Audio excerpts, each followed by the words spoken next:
नमस्कार। इन खबर में आपका स्वागत है। कांग्रेस अध्यक्ष राहुल गांधी से ईडी लगातार 3 दिनों से पूछताछ कर रही थी, लेकिन वो काफ़ी थक गए हैं। बताया जा रहा है कि 20 से 24 घंटे के दौरान जो सवाल पूछे गए उसकी वजह से वो थकान महसूस कर रहे हैं। उन्होंने खुद ही ईडी से 1 दिन का ब्रेक मांगा और अब आज पूछताछ नहीं होगी, कल फिर से पूछताछ होगी। सबसे बड़ा सवाल ये है कि ईडी क्या ऐसा निकालना चाहती है जिसकी वजह से 3 दिन की पूछताछ के बाद भी कहा जा रहा है कि अभी सवाल अधूरे हैं, 50% ही सवाल पूछे जा सके हैं। तो आपको मैं बता दूं कि ईडी जो है ये वहां तक पहुंचना चाहती है जहां से कि पैसे का ट्रांजैक्शन हुआ और जो सेल कंपनियों का रोल आ रहा है उसको खंगालना चाहती है। दरअसल है क्या कि जो यंग इंडियन कंपनी बनाई गई जिसमें कि major shareholder Sonia Gandhi और राहुल गांधी है, उसने नेशनल हेराल्ड निकालने वाली कंपनी एजेएल को जिस तरीके से हासिल किया 5 लाख की पूंजी लगा करके, तो कहा जा रहा है कि वो यंग इंडियन तो नॉन प्रॉफिट कंपनी है कि यानी प्रॉफिट नहीं कमाएगी, चैरिटी करेगी, लेकिन पूरा का पूरा एक तरह से उसकी प्रॉपर्टी चली जाती है उस यंग इंडियन के पास। तो ये जो जांच एजेंसियां हैं, चाहे इनकम टैक्स हो, चाहे ईडी हो, चाहे और भी जो हो, वो ये मान के चल रही है कि राहुल गांधी और सोनिया गांधी, चूँकि 76% इन्हीं का है, लिहाजा इनको कमाई हुई और उस पर इनकम टैक्स मान रहा है कि टैक्स नहीं चुकाया। ईडी मान रहा है कि आपने ट्रांजैक्शन जो है छुपा रहे हैं, कहाँ से कैसे पैसा आया, तो इसको उसे इस्टेब्लिश करना है। और उसी में जो मंत्री स्मृति ईरानी ने प्रेस कॉन्फ्रेंस करके कई सेल कंपनियों का नाम लिया था, उनसे लिंक जोड़ा जाना है। राहुल गांधी के बारे में कहा जा रहा है कि वो सीधे सीधे सवालों का जवाब नहीं दे रहे हैं। ऑडियो टेप अलग हो रहा है और विजुअली जो रिकॉर्डिंग है वो अलग हो रही है। दोनों को मिला करके फिर रिटर्न तैयार किया जाता है, जिस पर जांच अधिकारी और राहुल गांधी के साइन होते हैं। राहुल गांधी एक एक शब्द बहुत ध्यान से पढ़ते हैं, वकील से सलाह लेते हैं, लंच में जाते हैं तो सलाह लेते हैं, फिर जो है उसमें करेक्शन कराते हैं कि ये शब्द नहीं बोला है, फिर ईडी ये सुनाती है उनको कि आपने ये बोला है या नहीं बोला है, फिर उसी हिसाब से चेंज करके दोनों पक्ष साइन करता है। अब इसके बाद क्या होना है कि राहुल गांधी से ये भी सवाल जवाब का लंबा सिलसिला चलता रहेगा। उसके बाद जो है सोनिया गांधी को बुलाया जाएगा, 23 जून तक की उन्होंने मोहलत ली है। फिर दोनों के बयानों का मिलान किया जाएगा कि दोनों में कितना अंतर आ रहा है और उसके बाद नेक्स्ट कदम उठाया जाएगा। हालांकि बीच बीच में ये सवाल और ये चर्चा छिड़ती रही कि क्या राहुल गांधी को गिरफ्तार किया जा सकता है। इसको लेकर के कांग्रेस के कार्यकर्ता आक्रोशित हो गए। राहुल गांधी को अभी गिरफ्तार नहीं किया जाएगा, अभी तो जांच एजेंसियों को थोड़ा वक्त अभी इसमें लग सकता है। अब दूसरी बात आती है कि जिस तरीके से कल दिल्ली पुलिस कांग्रेस मुख्यालय में घुसी और वहाँ से कार्यकर्ताओं नेताओं को हिरासत में लिया, बदसलूकी के आरोप लग रहे हैं, वो क्या है? दरअसल है क्या कि इसमें दोनों पक्ष सही नहीं बोल रहा है।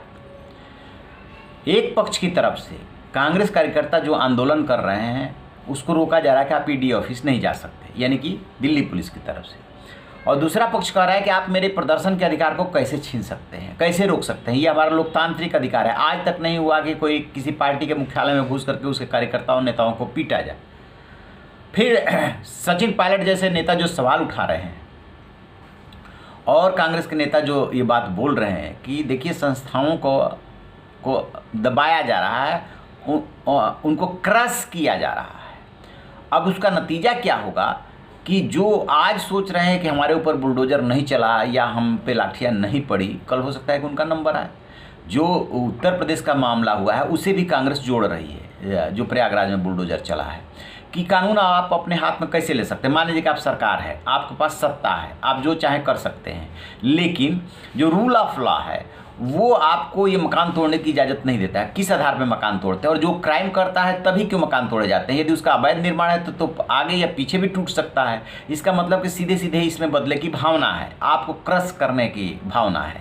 इसका भी कांग्रेस विरोध कर रही है, समाजवादी पार्टी भी विरोध कर रही है। खैर वो तो एक बात है, लेकिन कांग्रेस मुख्यालय में पुलिस का घुसना और कांग्रेस कार्यकर्ताओं का वो आक्रोश, एनएसयूआई कार्यकर्ताओं का पानी की टंकी पर चढ़ना, इसको लेकर के अभी ये लंबा चलेगा धरना प्रदर्शन। होता क्या है कि जब भी कोई राजनीतिक दल, चाहे आरजेडी लालू प्रसाद यादव का मसला रहा हो, चाहे मायावती का मसला रहा हो, चाहे मुलायम सिंह यादव का मसला रहा हो, चाहे कांग्रेस का मसला रहा हो, ये लोग असल मुद्दे को आने ही नहीं थे। आम जनता के लिए समझना बड़ा मुश्किल हो जाता है कि इसमें कौन दोषी है और किसको परेशान किया जा रहा है।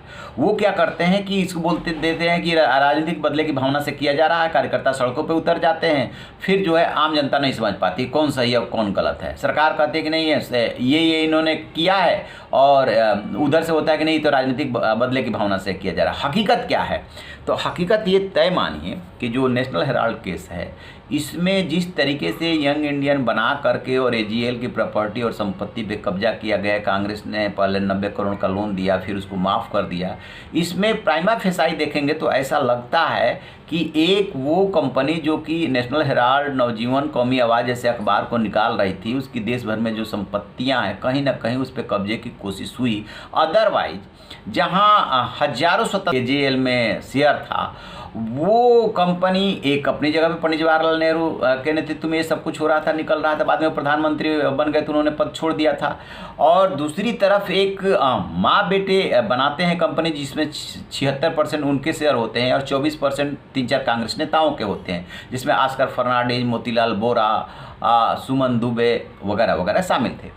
तो इतना तो आम आदमी इतना ही समझ पा रहा है कि हाँ, आपने कंपनी बना के दूसरी कंपनी पे उसका शेयर लेकर के उस पर एक तरह से कब्जा कर लिया। अब सुब्रमण्यम स्वामी जो इस मामले को लेकर के गए कोर्ट में, उनका कहना है कि एजीएल के पास जो है 2000 करोड़ की प्रॉपर्टी है, उसी प्रॉपर्टी को लेने के लिए ये सब कुछ किया गया।